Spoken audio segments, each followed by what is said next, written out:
নমস্কার, হেলথলাইনে সবাইকে স্বাগত জানাই। হেলথলাইন এটা বিভিন্ন রকম নানা রকম যে মানুষ রোগ ব্যাধিতে ভুগছেন তারই বিভিন্ন প্রসঙ্গ নিয়ে আমরা আলোচনা করি, এক একদিন এক একটা টপিক নিয়ে আলোচনা করি। তবে আজকে যে বিষয়টা নিয়ে আলোচনা করব একটু অন্য ধরনের। চেস্ট ইনজুরি এই টপিকের উপরে আমাদের বিষয় এগিয়ে চলবে। যে এই চেস্ট আমরা খুব স্বাভাবিকভাবে বলি নানাভাবে, চেস্ট একটা বুকে ব্যথা হচ্ছে। চেস্ট মানে বুক আমরা প্রত্যেকেই জানি, কিন্তু এই বুকের মধ্যে বেশ কিছু এমন অর্গান রয়েছে, যদি কোনো অ্যাক্সিডেন্ট হলো কিংবা বিভিন্ন কারণে চেস্ট পেইন হতে পারে, এর জন্য নানা কারণ কিন্তু এর সঙ্গে যুক্ত থাকে। শুধুমাত্র তাই নয়, বিভিন্ন কারণে যে ইনজুরিগুলো হচ্ছে তার থেকে এই যে ভাইটাল অর্গানগুলো থাকে চেস্টের মধ্যে নানাভাবে ক্ষতিগ্রস্ত হতে পারে।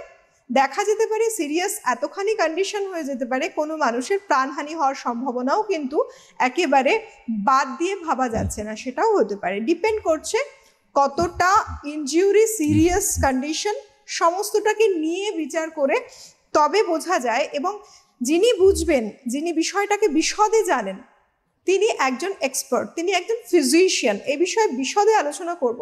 আমাদের স্টুডিওতে উপস্থিত রয়েছেন ডক্টর ভবতোষ বিশ্বাস, কার্ডিওথোরাসিক সার্জন এবং প্রাক্তন উপাচার্য, West Bengal university of health sciences. প্রথমে অনেক স্বাগত জানাবো ডক্টরকে। ডক্টর, অনেক স্বাগত আপনাকে।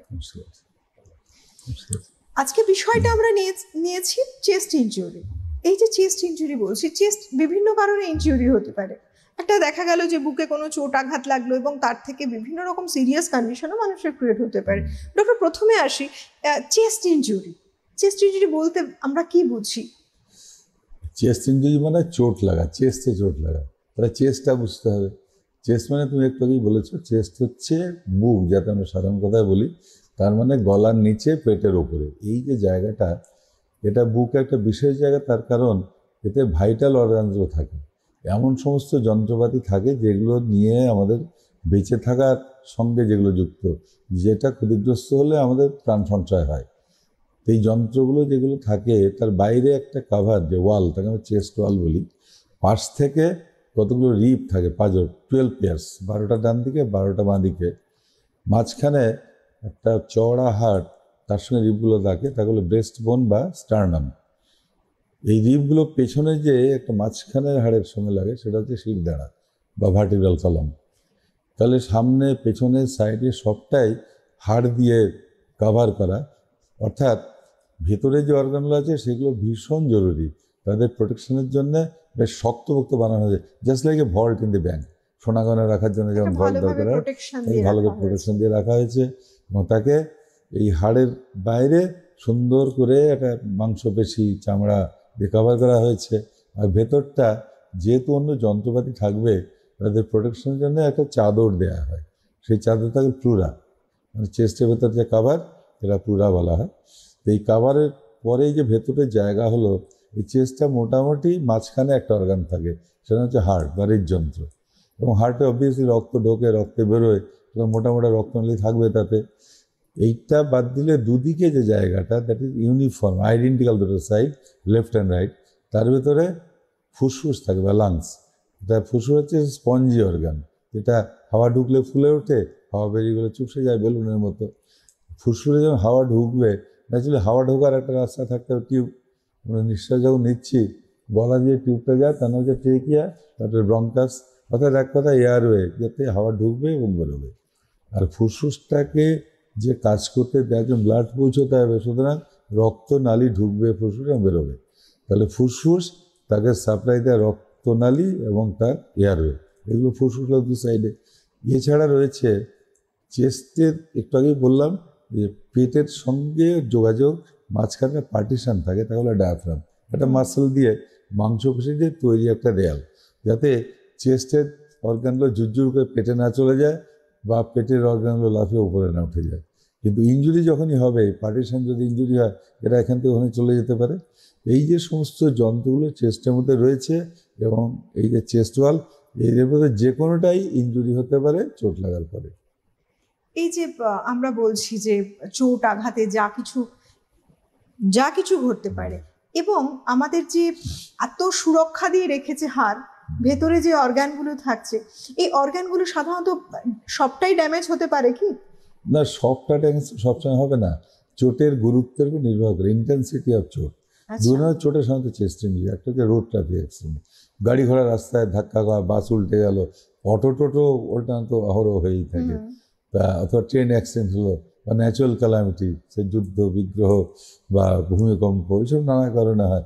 সাধারণত মেজর থ্রাস্ট হলে চেস্ট ইঞ্জুরি হয়, আদার রোড ট্রাফিক অথবা ফল, 4তলা 5তলা বাড়ি থেকে পড়ে গেল, এই সমস্ত কারণে চেস্ট ইঞ্জুরি হয়। অর্থাৎ যেহেতু হাড় দিয়ে প্রোটেক্টেড, বেশ জোরদার চোট না লাগলে চেস্টের অর্গানগুলো ইনজুর্ড হয় না। এবার গুরুত্ব বুঝে, সাংঘাতিক ইঞ্জুরি লাগলে প্রথমে কী হবে, হাড়গুলো ভাঙবে, রিব ফ্র্যাকচার বলি আমরা। রিব ফ্র্যাকচার, একটা ফ্র্যাকচার, দুটো ফ্র্যাকচার, মাল্টিপল ফ্র্যাকচার, ডান দিয়ে ফ্র্যাকচার, বাঁ দিয়ে ফ্র্যাকচার, দু দিয়ে ফ্র্যাকচার, সবই হতে পারে। পেছনে যে মোটা হাড়টা, স্পাইনাল কর্ড, ভার্টিব্রা, সেটা ভাঙলে কী হয়, ভেতরে স্পাইনাল কর্ড নার্ভ থাকে, সেটা নামে যেতে পারে। সামনে ব্রেস্ট বোন বা স্টার্নাম যদি ইঞ্জুরি হয়, সেটা যে খোঁচা বেড়ে হার্টের ড্যামেজ হতে পারে। রিবগুলার সাচ ইঞ্জুরি ভেতরে যেয়ে লাংসে ইঞ্জুরি করতে পারে। তাহলে either it may be as simple as chest ইঞ্জুরিতে শুধু রিব ফ্র্যাকচার অনলি, আর কিছু অর্গান ড্যামেজ হলো না। আর তার চেয়ে যদি গুরুত্বপূর্ণ বড় চোট লাগে, তাহলে ভেতরে অর্গানগুলো ড্যামেজ হতে পারে, injury of the heart, injury of the lung, injury of great vessels, তারপরে ডায়াফ্রামের ইঞ্জুরি, এয়ারওয়ের ইঞ্জুরি, তারপর মুখে আমরা খাচ্ছি, খাবারটা স্টমাকে নামছে, ফুড টিউব বাইছে, তার ইঞ্জুরি, তারপরে যে পার্টিশন সেটা ইঞ্জুরি, নানা রকম যন্ত্রপাতি যারা আছে প্রত্যেকটা ইঞ্জুরি হতে পারে, আইদার সিঙ্গলি একটা অথবা ইন কম্বিনেশন, একাধিক যন্ত্র ইঞ্জুরি হলো। এছাড়াও আশেপাশে প্রতিবেশী পেটের অর্গান ড্যামেজ হতে পারে, এইদিকে লিভার, ওইদিকে স্প্লিন, এদিকে কিডনি, এগুলো ইঞ্জুরি হতে পারে, অথবা উপরের দিকে যে মাথা ইঞ্জুরি হতে পারে, হেড ইঞ্জুরি। তা চেস্ট ইঞ্জুরি যেহেতু খুব বড় চোটের জন্য হয়, the chest injury may be isolated or it may combination with other injury, যাকে আমরা এক কথা পলিট্রমা বলি। এরকম নানা রকম ইঞ্জুরি হয়। এই যে ইনজুরির যে টাইপগুলো রয়েছে, যেটা বললেন, দেখা গেল যে ইনজুরি কি রকম হচ্ছে তার উপরে ডিপেন্ড করছে যে ড্যামেজ, মানে কোন অর্গান কতটা ড্যামেজ হচ্ছে, সুতরাং সিভিয়ারিটি কতটা। যদি দেখা গেল একটা খুব বড় মাপের বড় রকম ইনজুরি হলো, একটা বড় রকম যেটা আমরা বলে থাকি রোড ট্রাফিক অ্যাক্সিডেন্ট হলো, বা পড়ে গিয়ে, যেটা ডক্টর এক্ষুনি বললেন, এই যে ড্যামেজ হচ্ছে অর্গান, তারও নিশ্চয়ই কতগুলো গ্রেড থাকে। ডক্টর, টাইপ সাধারণত কি কি আছে? যে কথা একটু আগে টাচ করলাম, এটা সিম্পল ইঞ্জুরি। সিম্পল মানে রিফ্র্যাকচার হলো, প্রচন্ড ব্যথা হবে, মানে প্রাণ বেরিয়ে যাচ্ছে, আর কিছু করতে হয় না। আচ্ছা, এটা ব্যথার ওষুধ দিয়ে, সাধারণ অক্সিজেন দিয়ে সে ঠিক হয়ে যায়। এবার এই চেস্ট ইঞ্জুরি, রিফ্র্যাকচারের যদি চেস্টের ভেতরে লাংসে খোঁচা মারে, ওটা স্পঞ্জি অর্গান, তো তাতে হাওয়া বেরোবে, হাওয়া বেরিয়ে লাংস যেখানে থাকে, প্লুরাল ক্যাভিটি, তাতে হাওয়া ঢুকলে হাওয়াটা প্রেসার দিয়ে লাংকে কোলাপস করবে, লাং কোলাপস। আর ওই যে হাওয়া ঢুকলো, লাংসের ভিতরে রক্ত থাকে, রক্ত বেরিয়ে এলো, তাহলে একটা ক্লোজ ক্যাভিটিতে খানিকটা রক্ত, উপরে হাওয়া, একে আমরা বলি নিউমোথোরাক্স, অর্থাৎ উপরে হাওয়া, নিচে রক্ত, লাংটা কোলাপস করে থাকলো। যদি লাং কোলাপস করে থাকে, অবভিয়াসলি শরীরে অক্সিজেন যাওয়ার পরিমাণ কমবে, শ্বাসকষ্ট হবে। যদি কিছু সময় চলে যায়, ওটা তো অনেকটা বেশি রক্ত জমবে, ব্লাড প্রেশার কমে যাবে, মাথা ঘুরবে। আরও বেশি সময় গেলে এত বেশি রক্তপাত হতে পারে, patient may die of collapse. আরও হতে পারে, ধরুন ইমিডিয়েটলি হয়তো বেঁচে গেল, কিন্তু রক্তগুলো পড়ে থাকলো ভেতরে, চিকিৎসা হলো না, এবার জীবাণু সংক্রমণ হবে, পুঁজ হবে ভেতরে, তাকে আমরা এমপাইমা বলি। এগুলো একটা টাইপ গেল। আর অন্যগুলো, যেমন লাংসের ইঞ্জুরি হলো, তার সঙ্গে সঙ্গে ফুড টিউব যদি ইঞ্জুরি হয়, ইসোফেগাস, সাংঘাতিক চোট, সেটা হতে পারে, খাবার নিচে নামছে না। হার্টে যদি চোট লাগে, তাহলে তো হার্ট যদি ফুটো হয়ে যায়, that may very serious, instant death হতে পারে, অথবা শ্বাসকষ্ট হলো, হাসপাতালে নিয়ে চিকিৎসা হলো। সিমিলারলি হার্টে খোঁচালে আর একটা জিনিস হয়, হৃদয়ের ছন্দপতন হয়, হার্ট যে রেটে বিট করছে, তত সাংঘাতিক হাই রেট বিট করা শুরু করলো, তাকে আমরা বলি ভেন্টুলার ট্যাকিকার্ডিয়া বলি, কখনো ভেন্টুলার ফিব্রিলেশন বলি। অর্থাৎ হার্ট যে নির্দিষ্ট ছন্দে, নির্দিষ্ট গতিতে চলে, তার পরিবর্তন ঘটে যেতে পারে।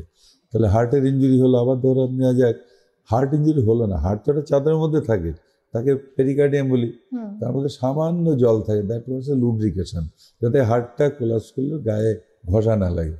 ওখানে একটা চোট লেগে খানিকটা রক্ত জমে গেল, একটা ক্লোজ ক্যাভিটি, তার মধ্যে রক্ত জমলো, তাহলে হার্টটাকে চেপে দিল, তাহলে হার্ট ফেল করবে, হার্ট কাজ করতে পারবে না।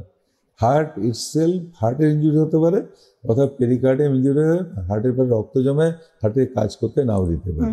তাহলে এরকম হার্টের injury, pericardial collection, plural injury, তার মধ্যে ব্লাড জমা, লাংসের ইঞ্জুরি, এছাড়া এয়ারওয়ে, সেগুলো ইঞ্জুরি। ডায়াফ্রাম যে partition between chest and abdomen, সেই মাসল, এটা যে চোট লাগে তাহলে পেটের অর্গান এবং লিভার আছে সেটা ইঞ্জুরি হয়ে যেত, সলিড অর্গান। স্প্রিন আছে বা দিয়ে সেটা ইঞ্জুরি হতে পারে, পেছন দিয়ে তোর কিডনি আছে সেটা ইঞ্জুরি হতে পারে। কিডনি ইঞ্জুরি হলে কী হবে, পেছনে আসবে অন্যান্য উপলক্ষের সঙ্গে উপসর্গের সঙ্গে ইউরিন বন্ধ হয়ে গেছে, এটা বোঝা গেল। এসব নানা ইঞ্জুরি হতে পারে। It depends on seriousness of injury, কতটা জোরে চোট লেগেছে, কোন দিক থেকে এসছে, কী গতিতে গাড়ি ছিল, এসব নানা জিনিস ডিপেন্ড করে নানা যন্ত্রপাতি ইঞ্জুরি হলো, অথবা চেস্টের সঙ্গে অন্য অংশের ব্রেন ইঞ্জুরি হলো এমনি, অথবা অ্যাবডোমিনাল ইঞ্জুরি বা হাত পা ভাঙলো, নানা ইঞ্জুরি হতে পারে। এটা সবটাই ডিপেন্ড করে কী ধরনের চোট লেগেছে, কতটা জোরে চোট লেগেছে।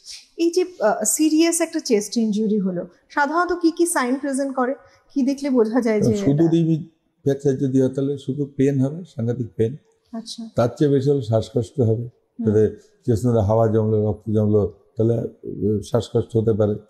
তারপরে প্রচুর রক্তপাত হয়ে গেল চেস্টের ভেতরে, অথবা চামড়া কেটে বাইরে রক্ত বেরোবে, তাহলে রক্তপাত হলে যা যা হয়, শক হবে, ব্লাড প্রেশার পাওয়া যাবে না, মাথা ঘুরবে। তারপর হার্টে যদি ইঞ্জুরি হয়, তবে বললাম হার্টে যেহেতু বড় যে ফুটো হয়ে যায় হার্টের, অথবা হার্টের যে মহাধমনী রক্তনালীগুলো, ভেনা কেবা বা ওটা, এগুলো যদি ইঞ্জুরি হয়, that may lead to instantaneous death. আবার চেস্টের ডায়াফ্রামে চোট লেগে যে লিভার ইঞ্জুরি হয়, লিভার সলিড অর্গান, প্রচুর রক্তপাত হবে পেটের ভেতরে অথবা বাইরে।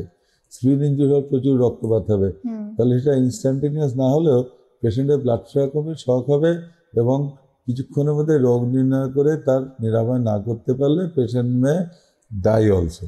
আচ্ছা, depending on component of injury, মানে সিভিয়ারিটির উপর নির্ভর করে কী কী যন্ত্র ড্যামেজ হয়েছে তার উপরে লক্ষ্য নির্ভর করবে। ইট মিনস সিম্পলি পেন থেকে শুরু করে ইভেন প্রাণ সংশয় পর্যন্ত, ইট ইজ এন্টায়ার হরাইজন, সব কিছুই হতে পারে, পরিস্থিতির উপর নির্ভর করে। আমরা বলছি একটা টার্ম ইউজ হয় পেনিট্রেটিং চেস্ট ইনজুরি, যেটা কতগুলো যেরকম টার্মগুলো রয়েছে মেডিকেল টার্ম, তার মধ্যেই বেশ কিছু আনসার থাকে, তবে একজন ডক্টর সেটা খুব ভালো করে এক্সপ্লেইন করতে পারেন। এই অনুষ্ঠান সম্পূর্ণরূপে আপনাদের অ্যাওয়ারনেসের জন্য, বিষয়গুলো জেনে নেওয়াটা ভীষণ প্রয়োজন।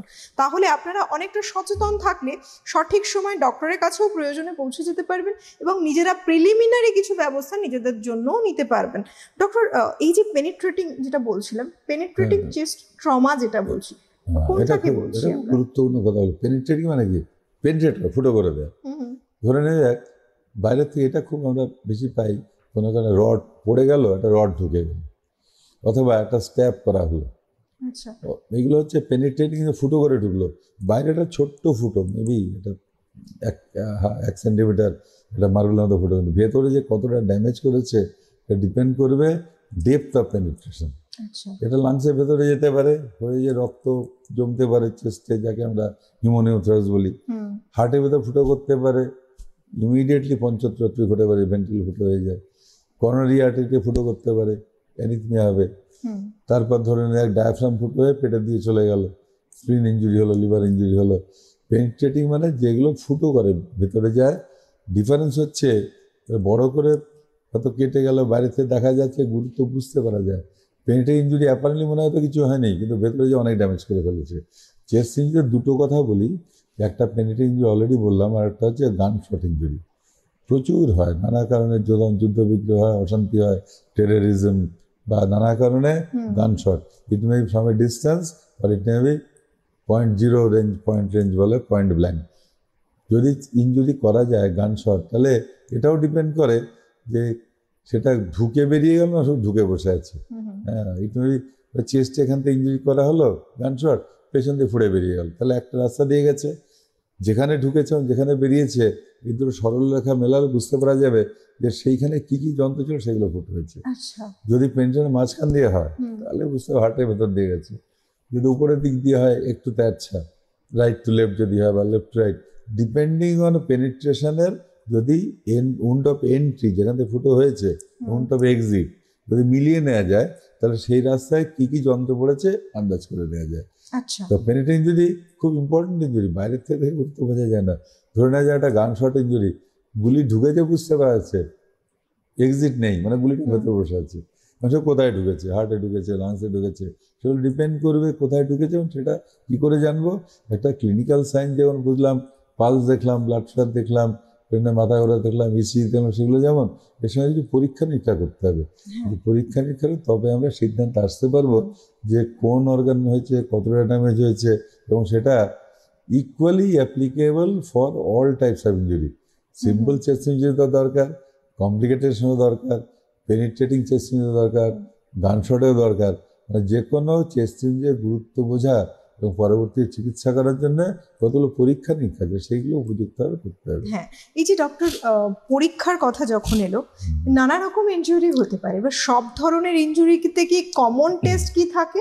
আর বেসিক্যালি দেখা যাচ্ছে একটা পেনিট্রেটিং ইনজুরি বেসিক্যালি যেটা নিয়ে আমরা এখন অলরেডি আলোচনা করছি, সেক্ষেত্রে কি কোনো এক্সট্রা মানে আলাদা করে কোনো টেস্ট আছে? তার কি কোনো এখানে গুরুত্ব একটা আছে? কমন কথা বলি, রোগীরা যখন অনেকে আমাদের কাছে আসে, অনেকে ডাক্তারবাবু এমন একটা পরীক্ষা করে সব জাতির চেক হয়ে যায়, সারা বডি চেক, এসব তো কমন সেন্স আছে, কিন্তু সব কিছু চেক একসঙ্গে করা যায় না, প্রয়োজনও হয় না। যেটুকু দরকার, রেস্টুরেন্টে গেলাম যা আছে সব খাবো, তা তো হবে না, এটা ভালো জিনিস খাবো। তাহলে কতগুলো প্রাথমিক টেস্ট আছে, সেটা হচ্ছে একটা চেস্ট এক্সরে। চেস্ট যখন চেস্টটা দেখতে হবে, এটা ট্র্যাডিশনাল টাইম ওল্ড দীর্ঘদিন ধরে আছে, সেটা হচ্ছে এক্সরে। চেস্ট এক্সরে কী কী দেখতে পারবে? এক্সরেতে হার্ট দেখা যায়, তাহলে যে রিফ্র্যাকচার যদি হয়, স্টার্নাম ফ্র্যাকচার, এগুলো দেখা যায়। আর এক্সরেতে লাং ফুটো যে হাওয়া যদি চেস্টে চলে আসে, তাহলে এয়ার কালো দেখা যায়, নিচে রক্ত জমে গেলে একটা লেভেল দেখতে পারা যায়। সিম্পল এক্সরে করলে অনেক ইনফরমেশন পাওয়া যায়, বেসিক ইনফরমেশন। প্রাইমারি ট্রিটমেন্ট করার জন্য চেস্ট এক্সরে গুরুত্ব ভীষণ বেশি। চেস্ট এক্সরে একটা হচ্ছে সিম্পল পিএ, মানে পোস্ট অ্যান্টিরিয়ার, এই যে আমরা মেশিনের দিকে এভাবে মুখ করে দাঁড়াই, প্লেটটার সামনে, ওটা পিএ বলে, পোস্ট অ্যান্টিরিয়ার, পিছন সামনে। একটা সাইড ল্যাটারাল থেকে কিছু কিছু যন্ত্রপাতি সামনের থেকে দেখতে পারা যাবে, মানে মেশিন দেখবে। আর কিছু যন্ত্র সাইড থেকে, ধরো আমি একজন দেখলাম, তাকে সামনে দেখলে একরকম দেখবো, সাইড থেকে একরকম দেখবো। আমার জানতে হবে সামনে থেকে দেখতে কেমন। একটা মানুষের সামনে থেকে দেখলে নাক, মুখ, চোখ এগুলো দেখতে পাওয়া যায়, পেছন দিয়ে দেখলে ঝুঁটি চুল দেখতে পাওয়া যায়, সাইড থেকে দেখলে কান দেখতে পারা যায়। তাহলে কি কি দেখতে পারা যায় সেগুলো আমরা জানি। তাহলে এক্সরে যদি আমরা সামনের থেকে করি, কি কি যন্ত্র দেখা যায় সেগুলো দেখবো। যদি পাশ থেকে করি, কিছু যন্ত্র দেখবো, mostly rib fracture, sternum fracture, bone fracture দেখা যাবে, আর ভেতরে হাওয়া জমে সেগুলো দেখা যাবে। ইট ইজ দি প্রাইমারি, শুরু করার জন্য এটাই সবচেয়ে ইম্পর্টেন্ট ইনভেস্টিগেশন। এরপরে অর্গান স্পেসিফিক চেস্টটাকে বেশি করে দেখবো, ভালো করে দেখবো, অন্যান্য যন্ত্রে দেখবো, তার জন্য সিটি স্ক্যান বলা হয়। মানে ধরো অনেক এক্সরে করে একসঙ্গে কম্পিউটার, এটাই CT scan. Computerise axial tomography, মানে এক্সরে প্রিন্সিপাল, অনেকগুলো করে এটা কম্পিউটারাইজ করা হয়। তাহলে সিটি স্ক্যানে আমরা ভেতরটা সব দেখতে পাবো, লাংস দেখতে পারবো, প্লুরা দেখতে পাবো, হাওয়া জল সব বিশদে দেখতে পারবো, কোথায় জমেছে, কতটা জমেছে, কত যে ইঞ্জুরি হয়েছে, নানা ডিটেলস আমরা দেখতে পাবো। সিরিয়াস ইঞ্জুরিতে সিদ্ধান্ত নেওয়া এবং নিরাময়ের জন্য আমাদের সিটি স্ক্যানের গুরুত্ব অপরিসীম। ধরে নেওয়া যাবে হার্টে চোট লাগতে পারে, তার জন্য একটা ইসিজি করলেই হার্টের রিদম বোঝা যাবে, ইকো করলে হার্টের চেম্বারগুলো দেখতে পাওয়া যাবে, তার রক্তনালীগুলো দেখতে পাওয়া যাবে।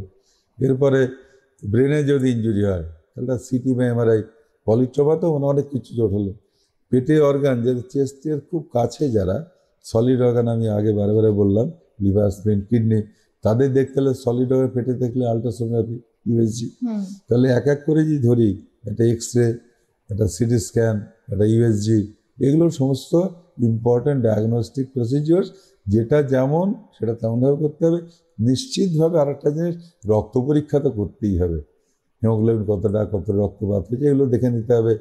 সঙ্গে ডায়াবেটিক পেশেন্ট, তার চেস্ট ইঞ্জুরি, তার সুগার দেখে নিতে হবে। ইনভেস্টিগেশনের ওপরে বেস করে একটা মানে কমন একটা ফিচার একটা এসে গেল যে কোথায় কি প্রবলেম রয়েছে এবং সেই অনুযায়ী ট্রিটমেন্টে এগিয়ে চলবে, তার উপরে বেস করে। কারণ যদি আমরা কারণটা ধরে নিতে পারি, কারণ ধরলে কিন্তু সেই রোগের ট্রিটমেন্ট সম্ভব বা সেই সমস্যাটার সমাধান সম্ভব। সে কারণে এত কিছু ইনভেস্টিগেশনের কথা ডক্টর বললেন, ইনভেস্টিগেশনটা মাস্ট। ডক্টর, এই ম্যানেজমেন্টটা সাধারণত কিভাবে হয় ইনভেস্টিগেশনের পরের? পরীক্ষা যখন করলাম তাহলে নিরাময় করতে হবে। একটু আগে বলেছি, শুধু রিপ ভেঙেছে, প্রচণ্ড পেন হচ্ছে, ওষুধপত্র দেবো, হয় মুখে খাওয়াবো, নাহলে ইঞ্জেকশন দেবো, নাহলে এপিডুরাল বলা হয়, পিঠে যে নার্ভগুলো গেছে সেখানে নিডল ঢুকিয়ে দিয়ে কন্টিনিউয়াস ইঞ্জেকশন দেবো। অনেক সময় দেখা যায় এত ব্যথা হচ্ছে, ম্যানেজ করা যাচ্ছে না, তখন ইনটিউবেশন করে ভেন্টিলেশন দেয়, নিঃশ্বাস নিয়ে হেল্প করা হয়। এগুলো যে সিম্পল টাইপের চেস্ট ইঞ্জুরি। এবার জটিলতা, ভেতরে যদি লাংসে ইঞ্জুরি হয়, হাওয়া জমে থাকে, তাহলে টিউব দেবো, রক্ত বেরিয়ে লাং ফুলে উঠবে। আরও গভীরে গেলাম, লাংসের সিরিয়াস ইঞ্জুরি হয়েছে, লাঙের আর্টারি ইঞ্জুরি হয়েছে, লাং টুকরো হয়ে গেছে, অপারেশন করে ঠিক করতে হবে। হার্টের যদি ইঞ্জুরি হয়, কিছু ক্ষেত্রে ওষুধপত্র দিয়ে ম্যানেজ হবে, বাকিটা দখলে অপারেশন করতে হবে। আর সোজা কথায় যদি বলি, যখন এটা চেস্ট ইঞ্জুরি আসবে, ভালো করে পরীক্ষা করে দেখে নিয়ে প্রাথমিকভাবে এটা স্যালাইন চালানো, ব্যথার ওষুধ, ইঞ্জেকশন, এইগুলো দিয়ে প্রাথমিক নিরাময় হবে। এবং তারপরে এক্স্যাক্টলি কী ইঞ্জুরি হয়েছে তার জন্য পরীক্ষা নিরীক্ষাগুলো স্ট্রিমলাইন, নানা পরীক্ষা করতে, একটু আগে বললাম। আমরা মোটামুটি পরীক্ষার আন্দাজ করতে পারি ইঞ্জুরিটা শুধু লাংস ইঞ্জুরি না হার্ট ইঞ্জুরি না পেট ইঞ্জুরি, এগুলো ক্লিনিক্যাল পরীক্ষা নিরীক্ষায় আন্দাজ করা যায় রুগী দেখে। তারপরে সেটা প্রমাণ করার জন্যে ইনভেস্টিগেশন, এক্সরে, সিটি যেগুলো বললাম, এগুলো করা হলো। করে এইবার ট্রিটমেন্টের কথা যেটা আমরা আলোচনা আসছিলাম, সিম্পল চেস্ট ইঞ্জুরি হলে ব্যথার ওষুধ, অক্সিজেন, স্যালাইন, এটাই যথেষ্ট। বেশি হলে অপারেশন। কী অপারেশন করব, যেহেতু এখানে অনেক যন্ত্র থাকে, কী যন্ত্র ইঞ্জুরি হয়েছে তার উপর নির্ভর করবে। লাংসে ইঞ্জুরি হলে রিপেয়ার হতে পারে, কেটে বাদ দেওয়া হতে পারে। হার্টেরও তাই। ডায়াফ্রাম ইঞ্জুরি খুব ইন্টারেস্টিং। ডায়াফ্রাম ইঞ্জুরি হয়ে আমরা বলি এটা হার্নিয়া, পেটের যন্ত্রপাতি, লিভার, স্প্লিন সব ঢুকে গেছে চেস্টে, তাহলে অপারেশন করে সেইগুলো, বাবা তুমি নিজের জায়গায় যাও, ফেরত পাঠিয়ে রিপেয়ার করে দিতে হবে। আবার যদি দেখা যায় খানিকটা অংশ স্প্লিন টুকরো টুকরো হয়েছে, সেগুলো কেটে বাদ দিলাম। সুতরাং ইঞ্জুরিগুলো ডায়াগনোস হওয়ার পরে একটা সিম্পল পদ্ধতিতে চিকিৎসা, না হলে পরীক্ষা নিরীক্ষা করে অপারেশন করা। যে অর্গানে যতটা ড্যামেজ হয়েছে ঠিক ততটাই সেভাবে করতে হবে। হ্যাঁ, এখানে একটা কথা আছে, কিছু ক্ষেত্রে এমার্জেন্সি ট্রিটমেন্টের পরে অপারেশন ডেফার্ড হতে পরে করতে হতে পারে, কোনো ক্ষেত্রে সঙ্গে সঙ্গে হতে পারে। এখানে আরেকটা জিনিস জড়িত, যেটা আগে বলেছি, যে পলিট্রমা। যদি দেখা লাগলো ব্রেন ইঞ্জুরি আছে, তার সঙ্গে চেস্ট ইঞ্জুরি, ব্রেন চেস্ট ইঞ্জুরির সঙ্গে হয়তো হাত পা ভাঙা রয়েছে, অথবা তার সঙ্গে স্প্লিন ইঞ্জুরি রয়েছে, একসাথে অনেকগুলো অনেকগুলো। কারণ ইনজুরি এটা কিন্তু বড় ধরনের অ্যাক্সিডেন্ট, মানে রোড ট্রাফিক অ্যাক্সিডেন্ট, তারপরে একটা ন্যাচারাল ডিজাস্টার, একটা পাহাড়ে বেড়াতে গেছে, ভেঙে পড়লে, সেটা হলো একটা বাস উল্টে গেল, অটো টোটো উল্টে গেল, এই ধরনের সিরিয়াস ইঞ্জুরিতে পলিট্রমা হয়। যখন অন্যান্য বিভিন্ন অর্গান ইনভলভ, চেস্টের সঙ্গে অ্যাবডোমিনাল অর্গান, ব্রেন, আর বয়স্ক লোক হলে হাড় গোড়ো ভাঙে, হয়তো ফিমার ফ্র্যাকচার, পা ভাঙা, এই সবগুলো হলে তখন আমাদের ক্যাটাগরি করে নিতে হয়, কিছু এমার্জেন্সি করতে হবে, কিছু ডিলেড হবে। ধরে নেওয়া যাক চেস্ট ইঞ্জুরির সঙ্গে একটা বোন ফ্র্যাকচার হয়েছে, চেস্টের কাজগুলো ইমিডিয়েট করলাম, বোনটা ট্র্যাকশন দিয়ে রাখলাম, পরবর্তীতে তারা অপারেশন করতে হবে। চেস্টের সঙ্গে হয়তো দেখা গেল স্প্লিন বা লিভার ইঞ্জুরি হয়েছে, অ্যাক্সিডেন্ট করে দেওয়া হলো। এরকম কী কী যন্ত্র ড্যামেজ হচ্ছে, কতটা ড্যামেজ হয়েছে, তার উপর ডিপেন্ড করে ট্রিটমেন্ট নির্ভর করে। সামান্য চিকিৎসার থেকে পরীক্ষা নিরীক্ষা করে গভীরতর চিকিৎসা, আইদার অল্প সময়ের জন্য চিকিৎসা কমপ্লিট হলো, অথবা ডিলেড কমপ্লিকেশন, এই ধরনের স্টেজিং করতে হয়, যতটা অর্গান সেই বুঝে চিকিৎসা করা হয়। ডক্টর, এই যে কমপ্লিকেশনস এর কথা যখন এলো, সাধারণত কমপ্লিকেশনস কি কি হতে পারে? যেমন চেস্টের যে প্রধান কমপ্লিকেশন, যখনই রিব ফ্র্যাকচার হলো, তারপরে ভেতরে রক্ত জমছে, হাওয়া জমছে, ওটা ইমিডিয়েটলি টিউব দিয়ে বার করে দিলাম, ভালো হয়ে গেল, এটা ঠিক আছে। যদি তাতে ইনফেকশন, জীবাণু ঢোকে, ওই রক্তটা পুঁজে পরিণত হয়, তখন এমপাইমা বলি। হয়তো চেস্ট ইঞ্জুরি হয়েছে, সামান্য চিকিৎসা ঠিকঠাক জায়গায় পৌঁছালো না, এটা পেনিট্রিক ইঞ্জুরি, এটা পেনিট্রিক ইঞ্জুরি বলেছো, বাড়িতে যে ঢুকলো তখনই জীবাণু ঢুকে গেলো ভেতরে, রক্তে ইনফেকশন হলো, একটু ডিলেট হলো, ভেতরে পুঁজ জমে গেল, পেশেন্টের হাই টেম্পারেচার, তারপর শ্বাস নিতে অসুবিধে। তখন আর্লি হলে পুঁজ ওই টিউব দিয়ে বার করে দেওয়া যায়, ডিলেট হলে পুঁজটা জমে দইয়ের মতো হয়ে গেল, তার মাঝখানে একটা থিক ওয়াল তৈরি হয়, লাংসটা বসে যায়, সেটা টিউব দিয়ে ওঠে না, তাকে অপারেশন করে ঠিক করা হয়। একটা অপারেশন আছে আমরা কি হোল সার্জারি, কাটাকাটি না করে ওই যন্ত্র ঢুকে দিলাম ভিতরে। পেটে যেমন গলব্লাডার করা হয় ল্যাপারোস্কোপি, চেস্টে আমরা করি তার নাম থোরাকোস্কোপি, বা ভালো কথা বলে VATS, video assisted thoracic surgery বা রোবোটিক সার্জারি। এটা যন্ত্রপাতি দিয়ে বড় না কেটে ফুটো করে ভেতরে অপারেশন করে দেওয়া হলো। তো এরকম কমপ্লিকেশনের মধ্যে পুঁজ জমা একটা বড় কমপ্লিকেশন, এমপাইমা তাকে বলা হয়। অথবা রিফ্র্যাকচার, তাতে ইনফেকশন হলো, সেটাকে আমরা অস্টিওমাইলাইটিস পরে হতে পারে। এরকম নানা কমপ্লিকেশন হতে পারে পরের দিকে। মেন প্রধান কমপ্লিকেশন হচ্ছে একটা ইনফেকশন, আর দ্বিতীয় বড় কমপ্লিকেশন পেছনে শীত দ্বারা ইঞ্জুরি হলো, nerve fracture, spinal cord, that will lead to paralysis. পুরো প্যারাপ্লিজ, যেমন দুদিকে পা ভেঙে প্যারালাইজড হয়ে পড়ে। অনেক ক্ষেত্রে সিরিয়াস ইঞ্জুরিতে শির দ্বারা ভালো স্পাইনাল ছেড়ে যাবে, ইট মে লিড টু পার্মানেন্ট প্যারাপ্লিজ, বাকি জীবনটা হাত পায়ে আর নড়বে না। তারপরে এইটা যখনই হলো স্পাইনাল কর্ড ইঞ্জুরি হবে, তখন ইউরিন ব্লাডারের নার্ভগুলো ওখানে যায়, পেশেন্ট উইল ডেভেলপ ইনকন্টিনেন্স, অর্থাৎ নিজের থেকে ইউরিন ধরে রাখতে পারবে না, বলতে পারবে না, তাকে ক্যাথিটার দিয়ে ইউরিন পাস করাতে হবে। তাহলে chest injury simple rib fracture, ব্যথা দিয়ে সারলোর থেকে আরম্ভ করে যে কোনো ধরনের কমপ্লিকেশন হতে পারে। সেই spinal cord injury, paralysis, empyema, sepsis মানে জীবাণু, তাতে প্রাণ যেতে পারে। তো সামান্য কিছুর থেকে প্রাণ সংশয় পর্যন্ত through a stage of multiple complain সবই অসম্ভব। সবটাই ডিপেন্ড করে কত জোরে চোট লেগেছে, কোথায় চোট লেগেছে, কতক্ষণ বাদে চিকিৎসা আছে, উপযুক্ত জায়গায় হয়েছে কিনা, এসব নানা। হ্যাঁ, আরেকটা বড় জিনিস, এটা ছোট বাচ্চা তার ইঞ্জুরি ভীষণ সিরিয়াস হয়, বয়স্ক লোক যদি হয় তার ভীষণ সিরিয়াস হয়, যেমন ডায়াবেটিক পেশেন্ট যদি হয়, হাইপারটেনশন যদি হয়, যার আগে হার্ট অ্যাটাক হয়েছে, মানে বেসিক যদি কমপ্লিকেশন আগে থাকে, তারপর যে চেস্ট ইঞ্জুরি হয়ে যায়, তাহলে তো হয়ে গেল আবার সোনায় সোহাগা। মানে পেশেন্ট কমপ্লিকেশন নিয়ে শুরু হলো, কমপ্লিকেশন দিয়ে শেষ হবে, রোগ দীর্ঘায়িত হবে, প্রাণের সম্ভাবনা বেশি থাকবে।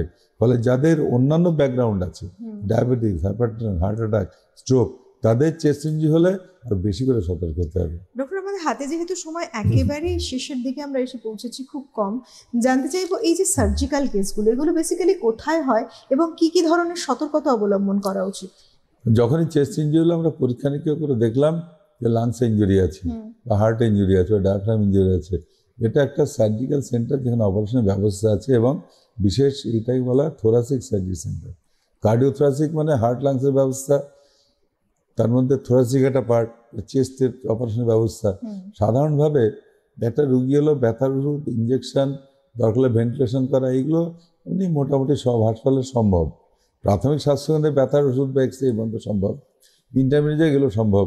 কিন্তু যেখানে serious sort of lung injury রয়েছে, ভেতরে রক্ত জমেছে, অথবা হার্ট ইঞ্জুরি রয়েছে, সেক্ষেত্রে আমাদের সুপার স্পেশালিটি সেন্টার বা যেখানে ব্যবস্থা আছে, বড় হাসপাতাল বা মেডিকেল কলেজগুলোর সব ব্যবস্থা আছে, প্রাইভেট সেক্টরে মাল্টি স্পেশালিটি হাসপাতাল আছে, সরকারের মাল্টি স্পেশালিটি হসপিটাল আছে, মানে যেখানে হায়ার স্পেশালিটি ব্যবস্থা আছে, মানে সিটি স্ক্যান আছে, এমআরআই আছে, হার্ট অপারেশনের ব্যবস্থা আছে, নানা ব্যবস্থা আছে, এবং সেইগুলো করার জন্য উপযুক্ত চিকিৎসক, মানে সুপার স্পেশালিটি।